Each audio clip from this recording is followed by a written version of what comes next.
यो हल्द्वानी बाजार में देखन देखन मेरा आंख तरसीगी ये रंगीला पहाड़ में।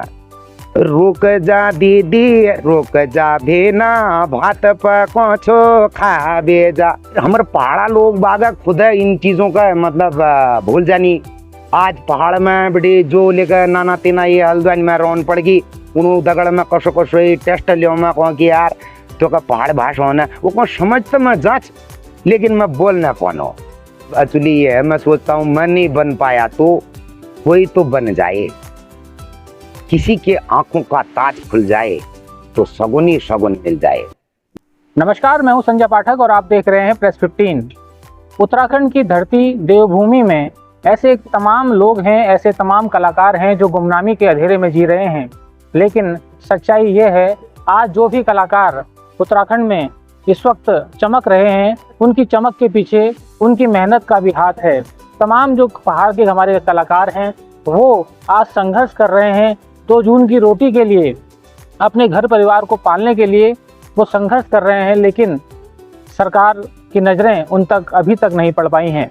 ऐसे में आज आपको हल्द्वानी में एक ऐसे ही गुमनाम कलाकार से मैं रूबरू कराने जा रहा हूं, जो लंबे समय से उत्तराखंड की जो संस्कृति है, लोक संस्कृति है, उसे आगे बढ़ाने में काम कर रहे हैं। और जो सबसे बड़ी बात वो कि जो हमारे लोक गायक पप्पू कार्की जो आज दुनिया में नहीं हैं, उनके साथ भी उन्होंने लंबे समय तक काम किया। लेकिन आज उनके जाने के बाद लगातार ये कलाकार संघर्ष कर रहे हैं और हल्द्वानी में एक छोटा सा खाने पीने का स्टॉल उन्होंने अपने परिवार की गुजर बसर के लिए चलाया है। आइए सीधे उनसे मिलते हैं और जानते हैं क्या कुछ उनके मन में है और क्या कुछ वो कहना चाह रहे हैं। मेरे साथ इस वक्त भंडारी जी मौजूद हैं। भंडारी जी, सबसे पहले तो बहुत बहुत स्वागत है आपका। आपको नमस्कार। और मैं चाहता हूं कि हमेशा हमारे उत्तराखंड की जो देवभूमि है ये सुरक्षित रहे और ये संभल के रहे और इसमें जो बाहर के जो ये गंदे लोग हैं इनकी नज़रों से ये हमारी जो देवभूमि है ये सुरक्षित रहे। यहाँ का जो समाज का कल्चर है, यहाँ का जो पहनावा है, यहाँ की जो रीति रिवाज है, यहाँ का जो हमारा पहाड़ी संस्कृति का नेतृत्व है, देवताओं को कहता हूँ ये भगवान हे ईश्वर हे परमपिता परमेश्वर, ये हमारी देवभूमि के साथ ऐसा खिलवाड़ ना हो जिससे हमारी देवभूमि की संस्कृति को और यहाँ की इस परंपरा को, यहाँ की रीति रिवाज को, यहाँ के खान पान को कुछ नुकसान क्षेत पहुँचे। अरे ये बताइए, आप लोक कलाकार भी हैं, कई कलाकारों के साथ आपने काम किया है। पप्पू कार्की हमारे बीच नहीं है आज, उनके साथ भी आपने काम किया है। और आज एक लोक कलाकार को इस तरीके से अपना जीवन गुजर बसर करने के लिए एक ठेला संचालित करना पड़ रहा है, क्या कहना चाहेंगे? तो इसमें सर मैं ये कहना चाहूँगा कि जैसे हमारे पहाड़ की जो कला है आज लोग बाग अपने गीतों से हमारे उत्तराखंड की जो संस्कृति है उसको रूबरू कर रहे हैं। तो रूबरू करने का एक महत्व ये भी होता है कि वो क्या चीज़ है, वो संस्कृति हमारी जो है झोड़ा चांचरी इनको गाने से ही संबंधित नहीं है। वो लोग जो पुराने बुजुर्ग लोग जो बनाया करते थे झोड़ा, जैसे मैंने कल एक झोड़ा बनाया था, वो झोड़ा अभी मैं आप लोगों के सामने मैं प्रस्तुत कर रहा हूँ। रुक जा दीदी रुक जा भेना भात पको छो खा बेजा। तो कहने का तात्पर्य ये है कि रुक जा दीदी रुक जा जीजा भात पको छो खा बेजा। जैसे आज का जमाना ये हो गया है कि लोग बागों को 2 मिनट का भी टाइम नहीं है, वो लोग हमेशा दौड़ लगाते हैं काम के पीछे, दौड़ लगाते हैं काम के पीछे।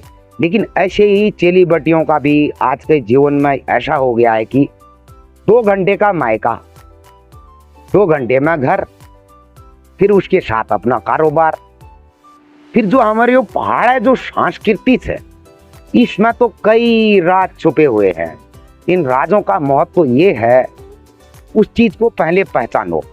बुजुर्ग लोगों की संस्कृति बुजुर्ग लोगों की संस्कृति, मिडिल क्लास के लोगों की मिडिल क्लास की संस्कृति, जो छोटे मोटे बच्चे हैं उनका अलग संस्कृति। स्कूलों में भी प्रोग्राम होते हैं तो उसको गीत को उस तरीके से बनाना चाहिए जिस स्कूल से बच्चा पढ़ रहा है तो उसकी भी पर्सनैलिटी हो।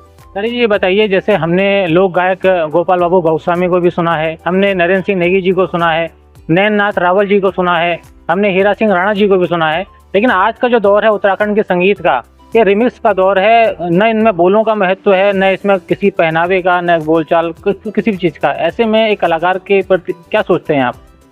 कलाकार के लिए कलाकार को उसी तरीके की कला को दर्शाना चाहिए जिस हिसाब से हमारी पहाड़ी संस्कृति के ऊपर कोई ठेस न पहुंचे। जैसे माननीय हमारे ये दीपक सोयाल जी ने एक गीत बनाया था, मैं कब अलमड़ में मैं गछूं, देहरादून में गछूं, चार कुमो चंपावता दौर में कर छो, कग पसल उत्तराखंड संस्कृति त्यारा का देर, उत्तराखंड संस्कृति त्यारा का देर। अब उसने इतनी दौड़ लगाने के बाद ये गाने को सुपरहिट किया बड़े मुश्किल से, वो भी लोगों ने उड़ा दिया। ये गलत है। फिर दूसरी चीज, कोई भी समाज में गा रहे हैं तो गाना, उसको गाने का तजुर्बा दें। हमारे पहाड़ की संस्कृति के साथ इतना खिलवाड़ ना करें जिससे कि हमारी पहाड़ की रीति को, रिवाज को, वहाँ की पर्सनैलिटी को, वहाँ के समाज के कल्चर को, छोटे छोटे बच्चों को उनको प्रभाव ना पड़े, उनका भी मन लगा रहे कि मैं स्कूल जाऊं, स्कूल से मस्त होके घर आ जाऊं और ऐसा गीत गाऊं जिससे मेरे माँ बापों का दिल भी खुश कर जाऊं। पटेल जी, ये बताइए, आपने पप्पू कार्की जो महान गायक हमारे उत्तराखंड के रहे, उनके साथ भी काम किया, क्या यादें हैं आपकी? बिल्कुल, पप्पू कार्की भाई आज वो स्वर्गलोकी हो गए हैं। उनको मैं इस उत्तराखंड देवभूमि की तरफ से बहुत बहुत श्रद्धांजलि देता हूं और उनको बहुत बहुत नमस्कार भी करता हूं। उनके गाए हुए गाने आज भी डीजे में, हमारे उत्तराखंड के हर रंगमंच में बिल्कुल झमाझम अभी भी चल रहे हैं। मैं उनको बहुत मान्यवर से भी निवेदन करता हूं कि उनका बच्चा भी बहुत अच्छा गायक बन रहा है। किसी भी हमारे, मैं कहूँ तो हमारे उत्तराखंड के ऐसे ऐसे कलाकार हैं जो गरीब घरों से भी हैं, उनको भी मौका मिलना चाहिए। अब मैं भी हूँ, मैंने पप्पू भाई के साथ इतना संन्यास जैसा आज लेना पड़ रहा है ये उत्तराखंड संस्कृति की तरफ से। मान्यवर से मेरा निवेदन ठहरा कि जैसे हम इतनी महत्वपूर्ण कलाओं को हम जानते हैं, होली है पहाड़ी, हमारे पहाड़ के जोड़े हैं, चांचरी है, संगीत और कई प्रकार के न्योलियां हैं, उन गीतों को हम गाते हैं, तो उनका महत्व जो है एक प्रकार से, ये नहीं कि हर चीज को एक लेडी जनाने तर्जमा ही दो।